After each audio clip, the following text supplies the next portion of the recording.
Znači, pitanje je šta je Gravesova bolest? Osnovne informacije. Gravesova bolest je autoimuno obolenje štitaste žlezde, kod koje organizam, pre svega poremećen imunološki sistem, tera štitastu žlezdu na jedan preteran, nenormalan rad. Kao posljedica toga, štitasta žlezda proizvodi veće količine svojih hormona, T3, T4. A ta povećana koncentracija hormona štitaste žlezde u krvi tera naš celokupni organizam na jedan preteran, nefiziološki rad, i to intenzivan rad. Stoga se tegobe ili problemi javljaju na svim organskim sistemima, mada se najčešće i najpre ti simptomi jave ili prepoznaju kao nenormalni na kardiovaskularnom sistemu. Srce brže radi, preko 100-120 otkucaja u minuti, pritisak raste, osoba se preterano znoji jer je metabolizam ubrzan, mršavi, centralni nervni sistem je stalno preterano napet, pa je osoba nervozna, ne može da zaspi, da se nikako smiri, razdražljiva je.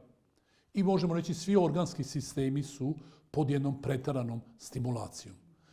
Jednu sliku možemo upotrebiti. To je kao kad mi automobil ubacimo u 6. brzinu i damo mu pun gas. I onda se papučica gasa zaglavi, ne možemo da pustimo, da smanjimo gas, niti da prebacimo iz 6. brzine u neku manju brzinu. Glavni problem i uzrok Gravesove bolesti nije u štitastoj žlezdi. Tu je pre svega manifestacija. Glavni problem i uzrok je poremećaj u našem imunološkom sistemu. Tu se neki u regulaciji poremećaj desio i sad štitasta žlezda proizvodi antitela i ta antitela teraju štitastu žlezdu na preterani rad, usled čega se javljaju simptomi i tegobe Gravesove bolesti. Terapija je vrlo ozbiljna, treba otići kod stručnjaka za to, individualna je i znači postoji lekovi, postoji terapija, ali ona mora biti individualno i, kažem, vođena stručnjakom, endokrinologom ili internistom.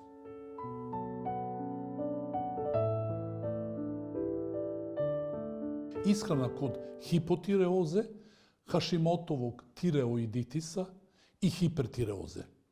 Kada govorimo o savremenim bolestima, treba da budemo svesti jedne važne, bitne činjenice da bi znali kako terapiju i prevenciju da sprovodimo.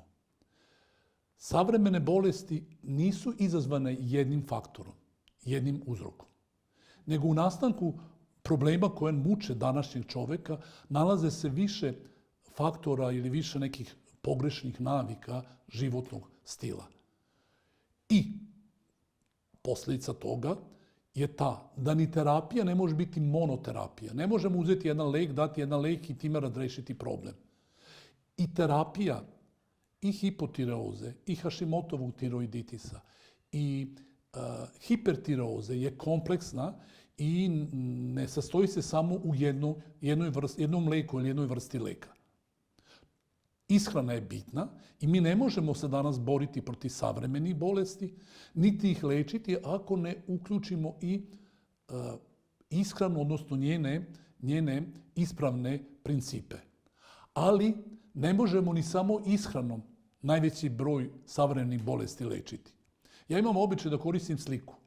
Imamo automobil i želimo da dođemo do jednog nama dragog cilja, do iscelenja. Ne možemo mi auto voziti i doći do cilja na jednom točku. Niti možemo razrešiti mnoge bolesti samo ishranom. Trebamo staviti sva 4 točka.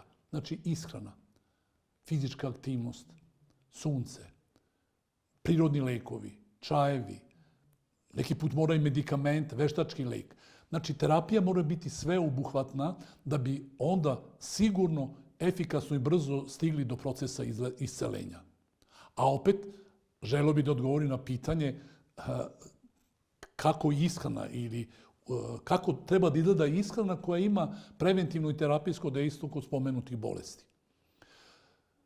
Kod hipotireoze i Hashimotovog tiroiditisa jedna vrsta ishrane ide, Kod hipertireoze, koja podrazumeva preteran rad ove žlezde i preveliku količinu hormona T3, T4 u krvi, znači to je nešto potpuno suprotno od hipotireoze, stil ishrane treba da bude drugačiji. Kod hipotireoze i Hashimotovog tiroiditisa treba da se najpre urade određene analize ili ispitivanja. Ja ovog puta govorim vezano za digestivni sistem i za ishranu. Treba videti da li postoji povećana propustljivost sluzokože creva, takozvani leaky gut. To se određenim analizama može utvrditi. Nisu jednostavne i ne bih ih sada ovde nabrajao i nisu rutinske. Zatim, da li ima osoba kandidu? Da li osoba je alergična na gluten? Ovde odmah ističem razliku između preosetljivosti na gluten ili netolerancije glutena i celijakija. Celijakija je genetska bolest koja ne podnosi gluten i ona se može utvrditi određenim laboratorijskim analizama ispitivanjem transglutaminskih antitela. Ali netolerancija na gluten, znači nije genetski izazvana, mi možemo raditi taj test, nećemo dobiti pozitivan rezultat, odnosno neće antitela biti povišena, to ne znači da nismo osetljivi na gluten. Dakle, znači, moramo tragati za uzrokom. Da li je osoba preosetljiva na laktozu, na neki drugi sastojak hrane, pa zato sve više se rade one ispitivanje, toleranciju, odnosno intolerancije na neku hranu. I kada to sve znamo, onda terapija može biti konkretnija. Pazite, ova priča preko videa, preko reelsa, ovih kratkih, kao kažem, video projekcija, ona pre svega ima edukativni, informativni karakter, dok terapija je nešto mnogo kompleksnije i zahteva rad sa doktorom, ozbiljan rad u ordinaciji i tako. Znači, to nije priča za minut ili za 10 minuta. Idemo dalje. Znači, ishrana, pogotovo kod Hashimotovog tiroiditisa, vrlo često podrazumeva isključivanje glutena i to glutena pre svega iz novih sorti pšenica. Zašto? Mi smo imali staru sortu pšenice koja je podrazumevala visok klas, a zrno je bilo manje. Tamo negde u drugoj polovini 20. veka ljudi su se počeli mešati u nešto što ne treba da se mešaju i počeli su modifikaciju te pšenice i dobili smo pšenicu koja sa 20, ne znam koliko, prešla na 40-ak hromozoma. Gluten u toj pšenici, novim sortama, je izmenjen i ne samo gluten, još neke strukture u tom zrnu pšenice koje su postale proinflamatorne, odnosno izazivaju upalu sluzokože creva, oštećuju sluzokožu creva i ta sluzokoža creva propušta ono što inače ne bi trebalo propustiti i kad to što ne treba da se propusti iz creva, odnosno iz hrane, bilo da je mikroorganizam, bilo da je neki deo hrane koji ne treba da uđe u krv. Kad to uđe u krv, to predstavlja stimulans za imunitet, stvaraju se određena antitela koja gađaju onda te peptide ili te proteine i onda ako ti proteini i peptidi koji su ušli u krv, bo povećane propustljivosti creva, ako oni liče na određene strukture štitaste žlezde, onda antitela gađaju i tu štitastu žlezdu i nastane autoimuno obolenje štitaste žlezde koje se zove po autoru Japancu Hashimoto. Dakle, ajde da idem još konkretnije, da je pojednostavnim stvar, da ne bi širio previše. Znači, ja pacijentima koji imaju Hashimotov tiroiditis isključim vrlo često gluten iz novih sorta pšenice, mleko i mlečne proizvode, isključim animalne proizvode. Ako baš hoće da jedu meso, ja im ostavim morsku ribu ili pastanku. Šta još radim? Utvrdim da li imaju kandidu. Ako imaju kandidu, obavezno lečim kandidu. I kad to uradim, otkrijem uzrok povećane propustljivosti, onda ide drugi korak u terapiji. Ili možemo reći paralelno, već može se uključiti drugi korak u terapiji, a to je regeneracija sluzokože creva. Mi kad imamo rane na koži, mi te rane i grebotine mažemo sa nekim kremama, sa nekim uljima, lekovitim. Ako imamo povećanu propustljivost i rane ulceracije sitne, eriteme na sluzokoži creva. Ajde da ih mažemo sa čime? Sa kokosovim uljem, sa avokadom, sa maslinovim uljem, kantarion uljem. Znači, to treba koristiti da bi se zacelilo to. Šta još pomaže? Hrana koja pušta sluz. Znači, pirinač koji pusti sluz. I ta sluz, i ta voda pirinčana. Pahuljice ovsene koje puštaju sluz. Čija semenke puštaju sluz. Laneno seme koje stoji celu noć zajedno sa čija semenkama. Rogač je odličan za regeneraciju i oporavak sluzokože creva. Šta još pomaže? Pa pomaže čaj od Petrovca.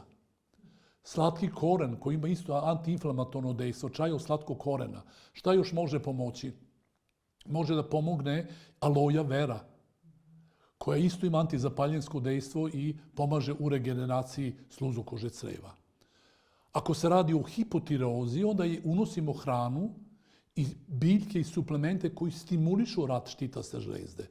Znači, recimo, suplement ženšena švaganda je interesantna. Šta još? Znači, recimo, ruzmarin, polen koji stimuliše rad štitaste žlezde. Ako imamo hipertireozu, onda druga vrsta hrane ide. Tako da, mislim, ne možemo reći, nije lako reći, ova hrana za štitastu žlezdu. Zavisnosti od toga da li je hiperfunkcija ili hipofunkcija. Ovdje trebamo smirivati štitastu žlezdu kod hipertireoze, odnosno kod povećanog lučenja hormona štitaste žlezde. Tu pomaže matičnjak koji smiruje, a ne uspavljuje. Valerijana, nana, antiinflamatorne supstance kao što su recimo neven, kamilica, mogu da pomognu. Hrana koja deluje opuštajuće, znači pre svega biljna hrana. I, kažem, određeni suplementi koji također smanjuju i stres i napetost. Tako da, evo, to je to. Znači, ponavljam, hrana treba i mora da bude lek kod savremenog čoveka. Ali hrana nije jedini lek kod bolesti savremenog čoveka. I druge terapijske principe trebamo uključiti da bi dobili ono što želimo, a to je kompletno iscelenje. Ljudi često kažu, ja pazim na ishranu, disciplinovan sam, pazim šta jedem i opet sam bolestan, imam određene zdravstvene probleme. Pa da, ja imam obično da kažem, pa zaboravljamo da mi imamo ne samo želudac, stomak, digestivni sistem, mi imamo i dušu sa svim njenim emocijama, osjećanjima, sa osjećajima, sa pamćenjima, sa bolima koje smo pretrpili, sa neispunjenim željama. Znači, da naše zdravlje utiče itekako i stanje naše duše. Pitanje smisla. Socijalni odnosi su od izuzetnog značaja. Dobri odnosi su kao vitamini najbolji, najzdraviji lek i doping, dok loši odnosi su poput toksina. Usamljenost i izolacije je toksičnija, recimo, nego duvanski dim i alkohol.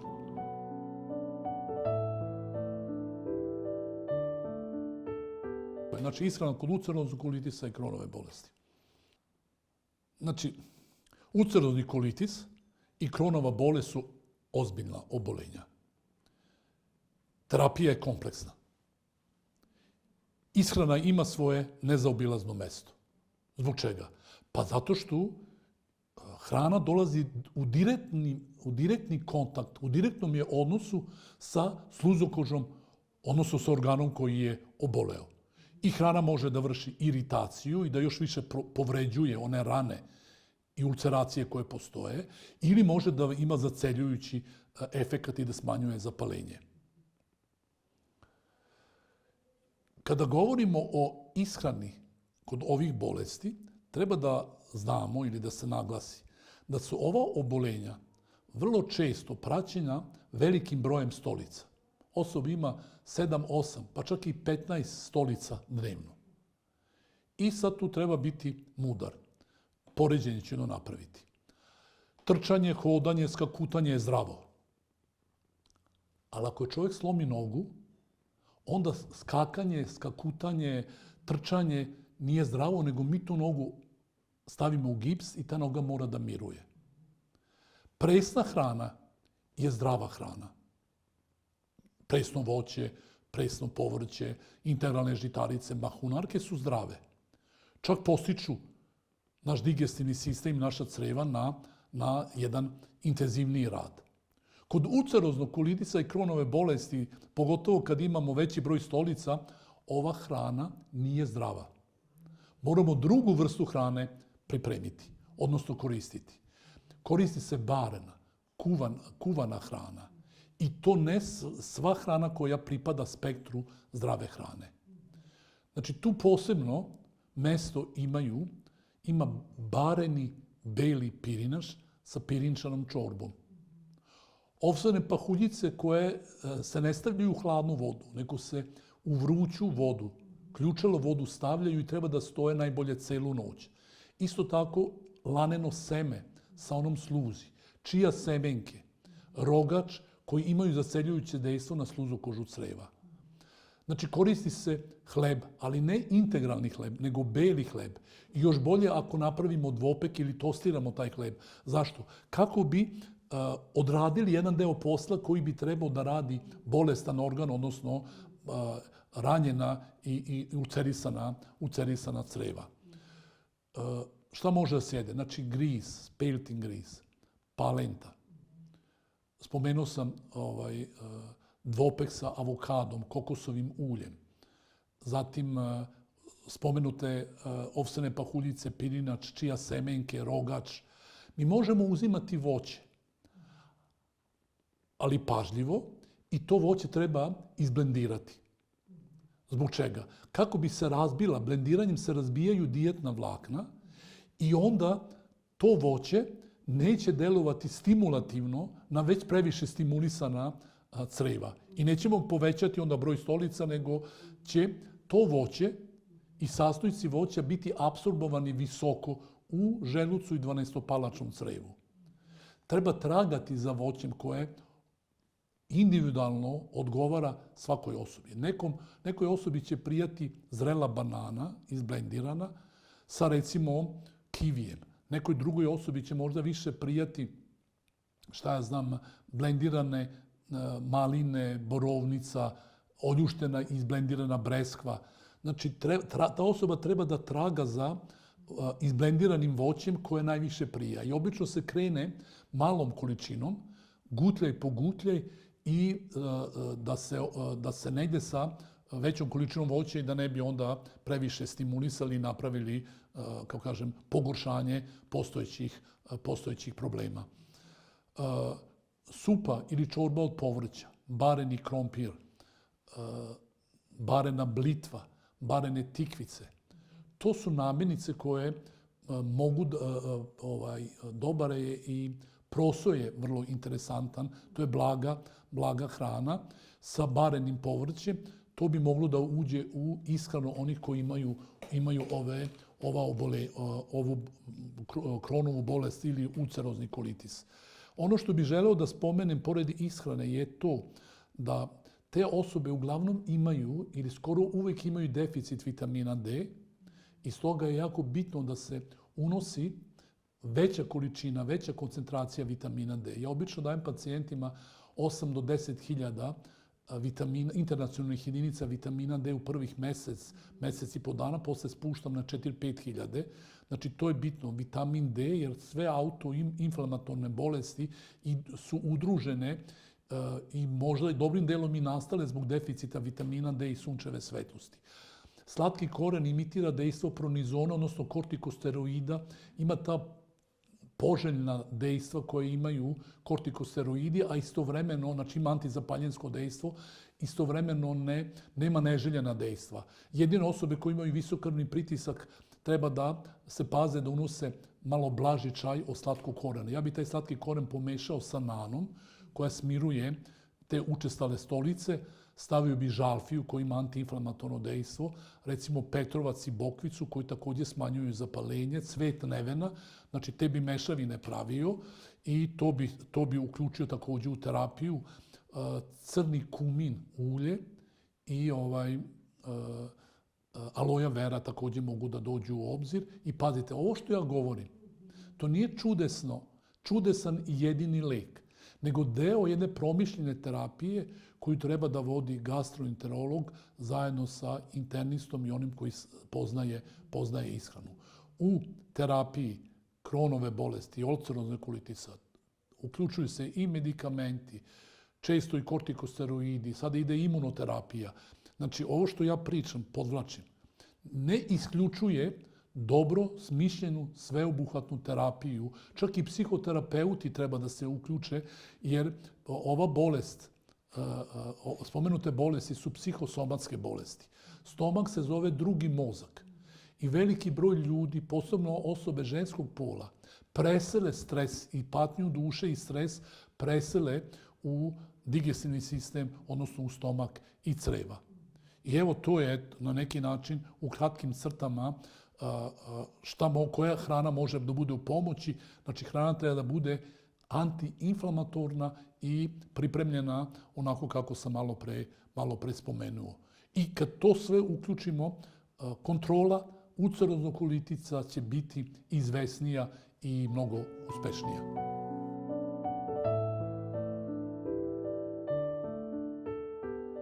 Šta bi se desilo kada bi svi ljudi na planeti Zemlji bili vegetarijanci? I još interesantnije pitanje, da li bi bilo dovoljno hrane? Moj odgovor je, pre svega na to da li bi bilo dovoljno hrane, jeste da bi hrane bilo mnogo više i problem gladi, odnosno manje bi bilo gladi. Zbog čega? Pa zato što kad mi, recimo, kada čovečanstvo, kad čovek hoće da se hrani od teletine, da jede teletinu, mi živom teletu donesemo 5 kg kukuruza i damo mu da jede taj kukuruz u toku dana. Dajem primjer, ja ne znam da li treba 3 kg ili 10 kg, ali uzet ćemo, na primjer, 5 kg. I u tim 5 kg kukuruza nalazi se određena količina energije, koja je neophodna za život i rad životinje teleta, a također i čoveka. Tele pojede ti 5 kg. Na varenje te hrane koje je tele pojelo, otkinuće se ili otpašće oko 20%. 10-15% energije koje se nalazi u tih 5 kg kukuruza potrošit će se i rasuće se na održavanje telesne temperature, 10-15% na kretanje, 10-15% na rad srca i vitalnih organa. I od onih 100% energije koja se nalazila u 5 kg ovoga kukuruza, mi ćemo sada u mesu teleta naći svega 10% energije. 90% se izgubilo. Dakle, mi smo mogli 5 osoba nahraniti sa 5 kg kukuruza, na primjer, napuniti ih energijom, a kada uzmemo teletinu, ostaće nam energije samo za jednu osobu. I činjenica je da vegetarijanski način ishrane ili pak kada se čovjek hrani direktno iz biljaka, a ne iz druge ruke preko biljojeda ili iz treće ruke preko mesojeda životinja, da na taj način se izgubi značajna količina energije. Ja lično verujem i smatram da se gubi i na kvalitetu. Na onim živim enzimima, fitohemikalijama, antioksidantima i dijetnim vlaknima i antiinflamatornim supstancama koje se nalaze u biljnim namirnicama, a ne nalaze se u namirnicama životinjskog porekla ili se nalaze u izuzetno maloj količini. Pitanje je bilo ne samo da li bi bilo dovoljno hrane, nego šta bi se desilo na planeti Zemlji. Pa recimo, evo šta bi se desilo kad uzmemo najnovija istraživanja i malo listamo dijetne preporuke kod kardiovaskularnih bolesti, kod malignih bolesnika, određenih malignih bolesti, šećerne bolesti, gojaznosti, autoimunih bolesti. Šta bi se desilo?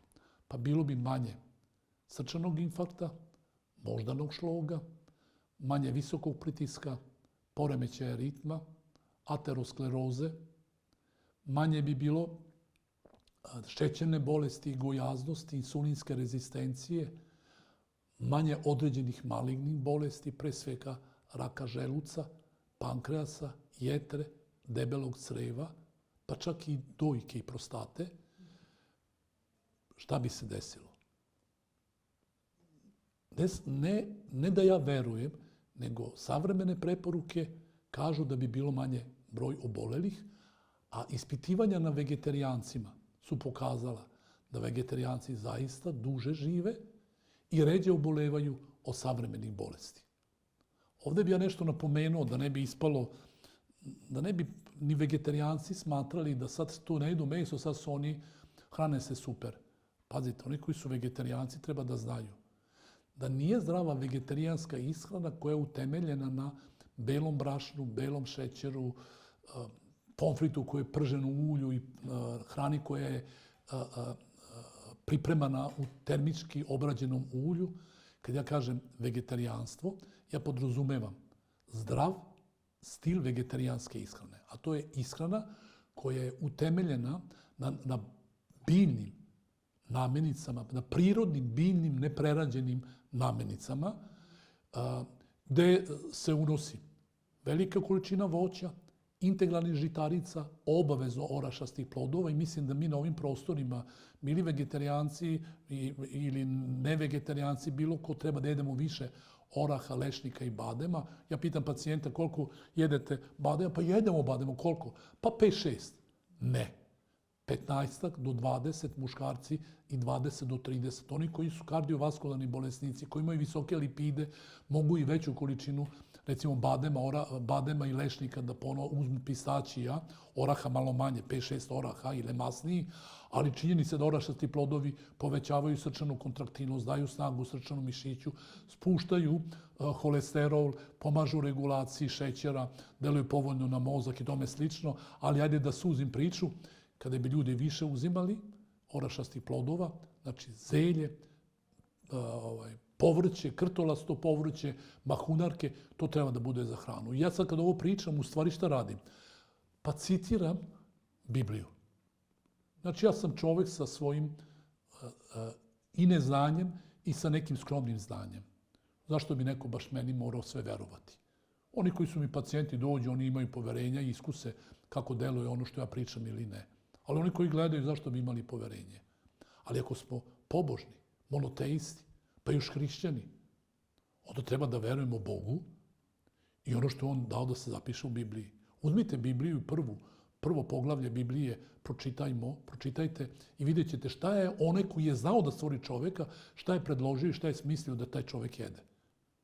I koliko je čovjek živeo kada je bio na toj hrani, a kada je posle potopa bio prinuđen čovjek da jede mesnu hranu, jer priroda je bila uništena, bilje, i to je bilo uništeno, koliko je čovjek nakon toga živeo.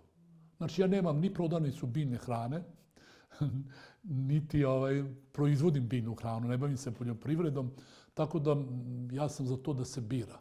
Bog je dao svakom slobodu, moje je bilo da ja podelim informacije, ko hoće da veruje, nek veruje, ko neće, neka veruje nekim drugim autoritetima, ali na ovo pitanje šta bi se desilo, evo čuli ste moj odgovor lekara koji radim preko 40 godina, kao i magistrirao sam i postdiplomske studije i naučne istraživanja na vegetarijancima.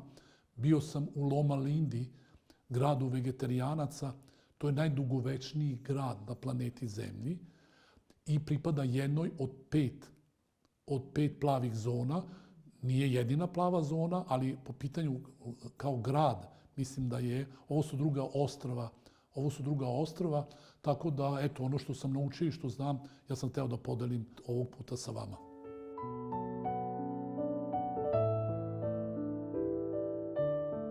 Da, ja sam pričao o medu, polenu i soku od limuna, da je to jako dobro da se uzme ujutro, ali šta da rade oni koji imaju šećernu bolest? Šta oni da popiju kao napitak ujutro čim ustanu i šta mogu da jedu? Šta je savjet? Pa evo reći ću. Mogu da uzmu isto sok od limuna u mlakoj vodi, mlaka je voda mnogo bolja nego hladna voda ujutro na prazan stomak, sa polenom. Mogu da dodaju đumbir, to može bude napitak. Može napitak da bude i recimo neki sok od povrća. Hvale puno ovaj sok od celera i još nekog zelenkastog povrća. Ne bi preporučio izmiksanu ili sok od šargarepe i cvekle jer su bogati šećerom. Koje voće može jesti onaj koji ima šećernu bolest? Da li uopšte može jesti, ako može, koje voće?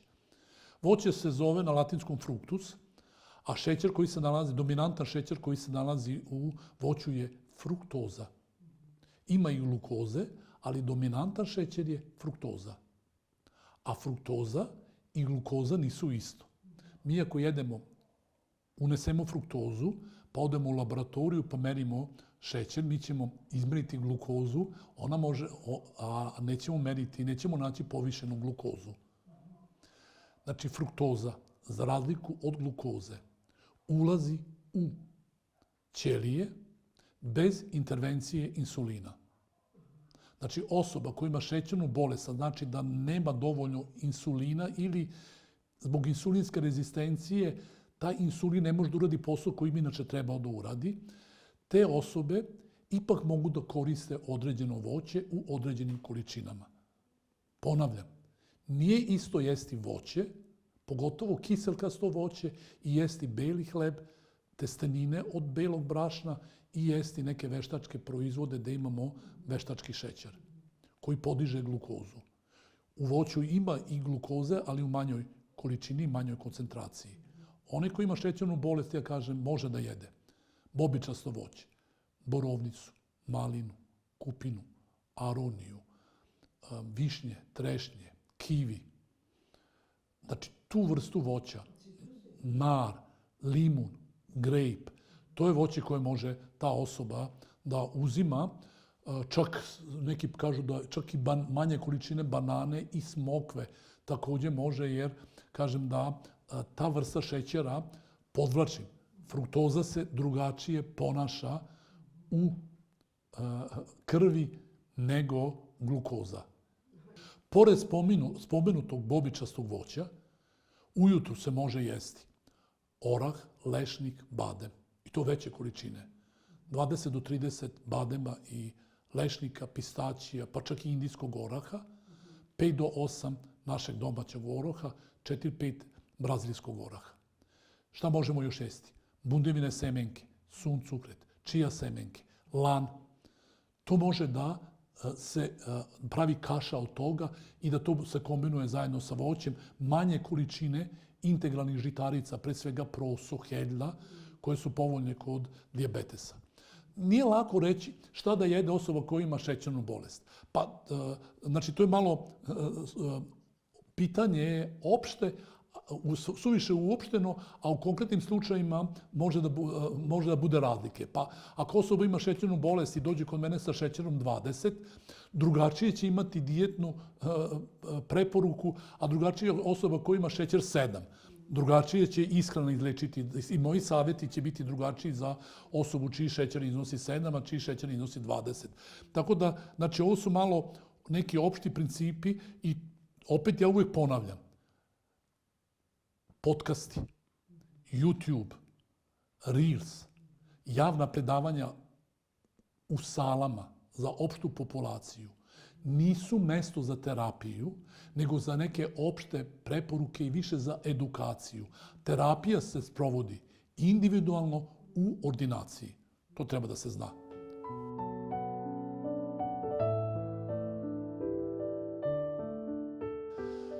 Osoba koja ima šećernu bolest, da li treba da praktikuje autofagiju? Pitanje je malo uopšteno, ili bolje kažem, nije dovoljno precizno.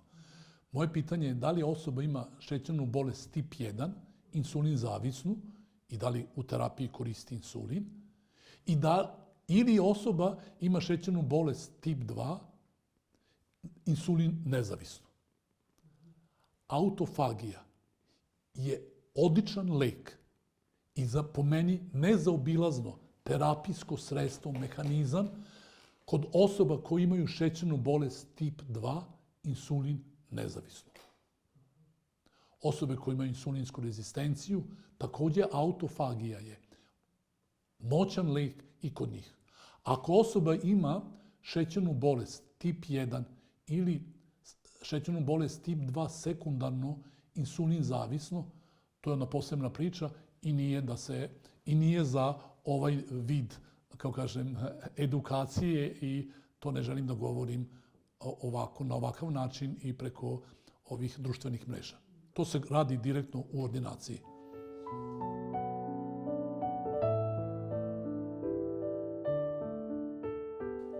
Da li dijabetičari mogu biti na postu od 24, 48 i duže?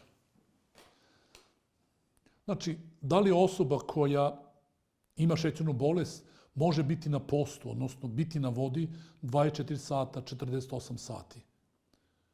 Ako osoba ima šećernu bolest tip 2, insulin nezavisnu, može biti jedno vreme na postu, odnosno na vodi 24 časa, pa kako se organizam istrenira da bude na 36 sati, znači ruča se recimo popodne oko 4 sata, pa onda to veče, sutra dan i celu noć se bude na vodi, pa onda budemo 36 sati do preksutra ujutru. To može. Ako osoba ima šećernu bolest tip 1, odnosno insulin zavisnu šećernu bolest, onda ne želim da dajem nikakve savete preko društvenih mreža, to je strogo specifično za ordinaciju i za konstantan svakodnevni lekarski nadzor.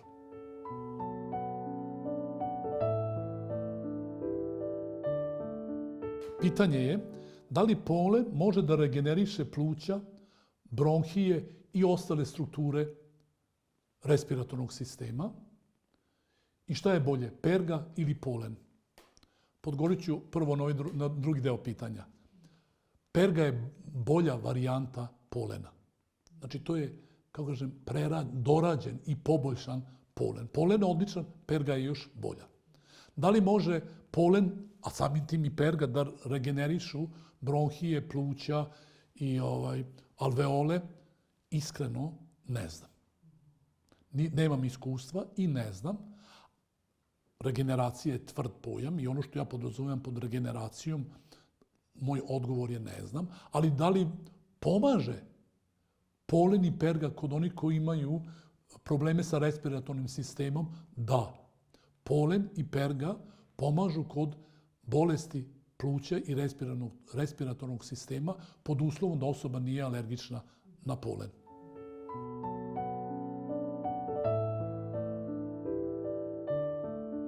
Znači, kakva je razlika između polena, perge i matičnog mleča? Znači, nemam pčele, nisam pčelar, ne razumem se u sve aspekte i u čitavu ovu oblast. Znam lekovite aspekte pčelinjih proizvoda. Ono što znam jeste da je polen odličan, ali još bolja je perga. A od perge je još bolji matični mleč. Teško ga je nabaviti, ali pčelari, dobri pčelari imaju i taj matični mleč. Mnogo više informacije i mnogo bolje i stručnije informacije ćete dobiti od profesora doktora Tomislava Terzina ako uzmete njegovu knjigu koja se zove Medonosna pčela. Bilo kako bilo, moj savjet vam je, ako niste alergični na pčelinje proizvode, koristite ih. To su super namirnice.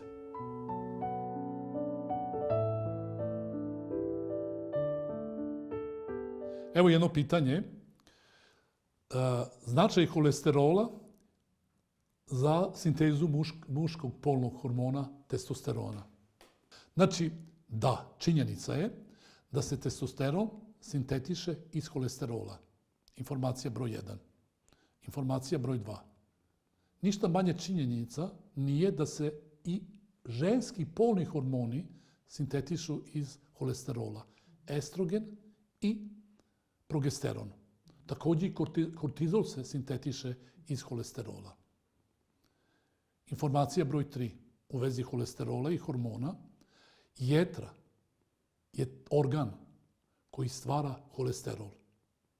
Čija jetra? Životinja, ali isto tako i čoveka. Tako da čovek, odnosno jetra ljudskog organizma, može da stvori dovoljne količine holesterola da je nikakav holesterol iz hrane ne treba. Pazite, holesterol je gradivni materijal ne samo za polne hormone i kortizol. Holesterol je gradivni materijal za svaki zid ćelije. I sve potrebe za holesterolom jetra može da obezbedi. Znači, endogenom sintezom holesterola sve potrebe ljudskog organizma mogu biti zadovoljene. Činjenica je da savremeni stil ishrane je takav da se holesterol unosi i putem hrane životinskog porekla. U biljkama ne nalazi se holesterol.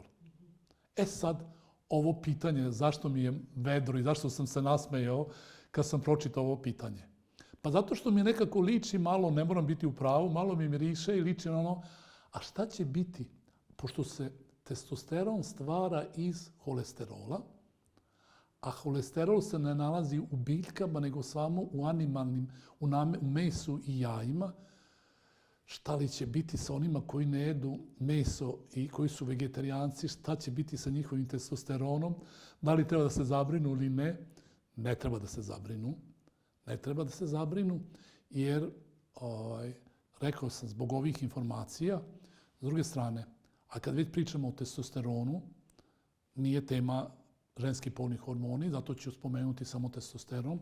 Činjenica da testosteron stimuliše polen, perga, matični mleč.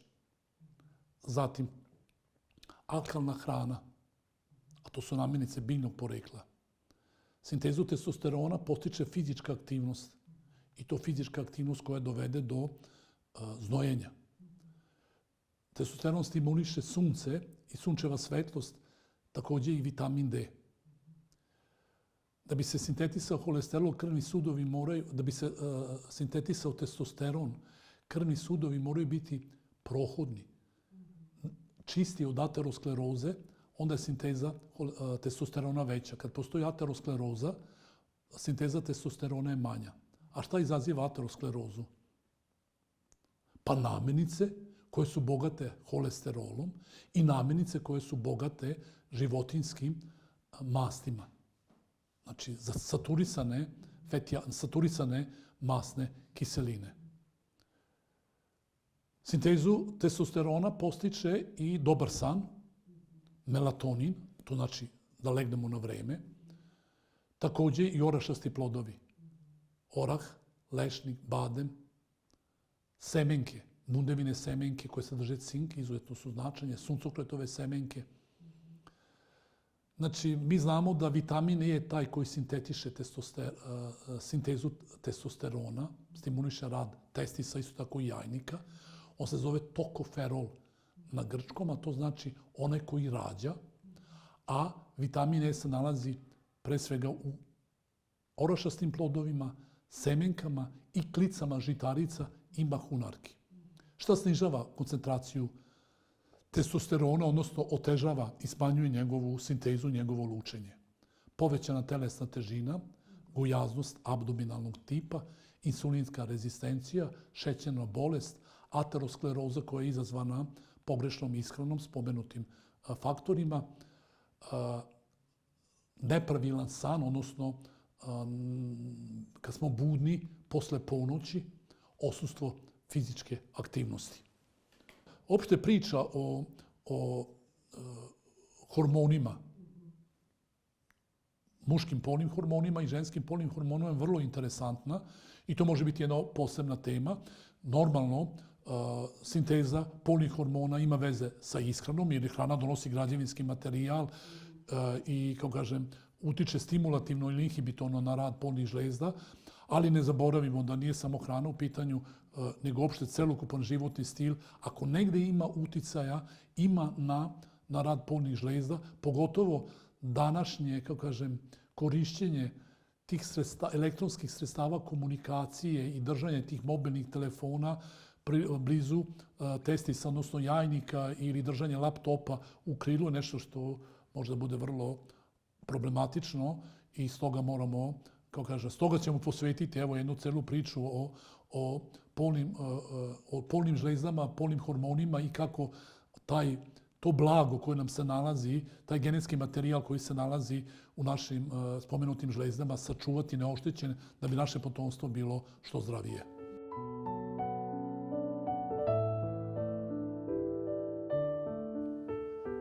Srčani mišić treba posticati, ali ne samo posticati. Treba ga i rasteretiti i dobro nahraniti. Mi srčani mišić možemo da postičemo koenzimom Q10 kao suplementom, a možemo taj koenzim Q10 naći pre svega u orašastim plodovima, semenkama i mahunarkama. Glog i bela imela također deluju stimulativno i potenciraju rad srčanog mišića. Bademi, orasi, lešnici u određenim količinama deluju također stimulativno i povećavaju snagu srčane kontrakcije srčanog mišića. Srce treba i rasteretiti ako otiču noge. Kako ih rasteretiti? Pa prirodnim diureticima. To je hrana koja je bogata u kalijumu, sa kalijumom. To su pre svega namirnice biljnog porekla. Voće i povrće, pre svega zelenkasto povrće i paradajz. Da, rekao sam, mi možemo rasteretiti srce time što ćemo smanjiti volumen i samim tim smanjiti opterećenje koje srce trpi. Nije isto pumpati 10 litara krvi ili pumpati recimo 5 litara krvi. Mnogo se više srce zamera kada pumpa veći volumen. Mi možemo rasteretiti i izazvati diurezu, imati pomoću prirodnih diuretika, kao što su recimo čaj od rastavić, zatim kukuruzna svila, breza, bobice kleka. To su biljke koje povećavaju izmokravanje i samim tim vrše rasterećenje srca. Šetnja, kretanje je od izuzetnog značaja jer širi krvne sudove srca i sami omogućava bolji dotok kiseonika i hrane u srčani mišić, pa srčani mišić onda bolje i kvalitetnije radi. U toku šetnje i kretanja šire se i krvni sudovi ekstremiteta, pa krvni pritisak pada, pa na taj način opet rasterećujemo srce. Osim šetnje, na to širenje krvnih sudova i srca i u celom telu utiče naš čuveni beli luk. On i smanjuje pritisak, čisti krvne sudove, poboljšava protok i širi krvne sudove i zato ima nezaobilazno mesto kod onih koji imaju kardiovaskularne bolesti. I s druge strane, beli luk deluje ne samo da je moćan antibiotik, smanjuje inflamaciju i deluje stimulativno, povećava energiju i snagu, ukupnu energiju i snagu našeg organizma. Beli luk možemo koristiti redovno u ishrani, znači koristimo ga par čena belog luka uz ručak, a možemo praviti i lekove ili pa lekovite preparate, beli luk sa limunom, ima na internetu kako se pravi, ili onaj čuveni stari lek narodni, gde se beli luk pravi u komovici rakiji ili u 55% ili 70% alkoholu, pa se to pije 3-4 meseca, to zaista deluje moćno. Ja sam vidio pacijente koji su bili na koronarografiji pre i posle korišćenja ovog preparata belog luka i zaista se pokazalo da je recimo koronarografija, da se suženje krvnih sudova smanjilo nakon korišćenja ove tinkture od belog luka koji je rastvoren u alkoholu. Važno je regulisati telesnu težinu i ako smanjimo višak telesne težine i to regulišemo, također ćemo rasteretiti srce i naše srce će moći duže i kvalitetnije da radi.